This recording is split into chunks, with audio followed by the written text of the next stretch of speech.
লালমনিরহাটের হাতীবান্ধায় তেল বাকি না দেওয়ায় তেল পাম্প বন্ধ করে দেওয়ার হুমকি ও কর্মচারীকে অকথ্য ভাষায় গালিগালাজ করার অভিযোগ পাওয়া গেছে লালমনিরহাট জেলা যুবদলের সদস্য খোরশেদ আলম খোকনের বিরুদ্ধে। গত ৫ জুলাই সকালে উপজেলার টংভাঙ্গা ইউনিয়নে অবস্থিত ডিএস ফিলিং স্টেশনে এ ঘটনা ঘটে।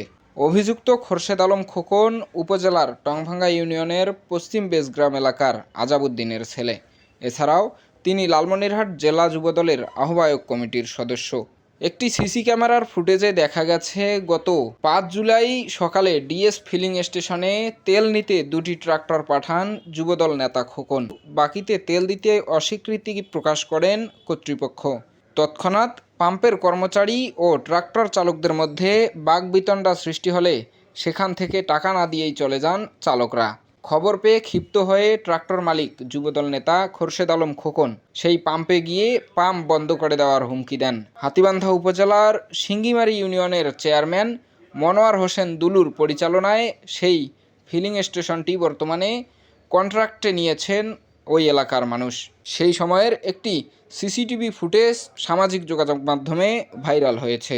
এ বিষয়ে হাতীবান্ধা ডিএস ফিলিং স্টেশনের ব্যবস্থাপনা পরিচালক এইচ.এম. মন্তাজুল মনোয়ার উদয় জানান, পাম্পে কিছু ঝামেলার কারণে বাকি বিক্রি বন্ধ রেখেছেন তারা। গাড়ি পাঠানোর পর মানে গাড়িওয়ালা টাকা দেয়নি, আমি তো পাম্পে বাকি টাকি বন্ধ করছি, বিভিন্ন কারণে পাম্প লস খাওয়ার পর বাকি টাকি সব বন্ধ।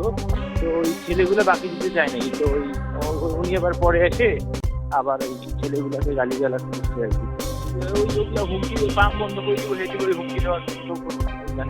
রবিবার সকালে 2টি ট্রাক্টরে তেল নিয়ে পরে টাকা দিতে চাওয়ায় কর্মচারীরা রাজি না হওয়ায় ক্ষিপ্ত হয়ে ট্রাক্টর মালিক যুবদল নেতা খোকন পাম্প বন্ধ করে দেওয়ার হুমকি দিয়েছেন। এ ঘটনার সঠিক বিচার দাবি করেন ভুক্তভোগীরা।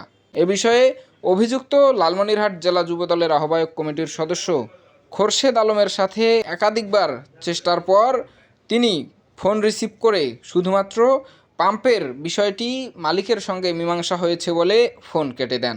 ফরহাদ হোসেন, নেতৃত্ব কণ্ঠস্বর, লালমনিরহাট।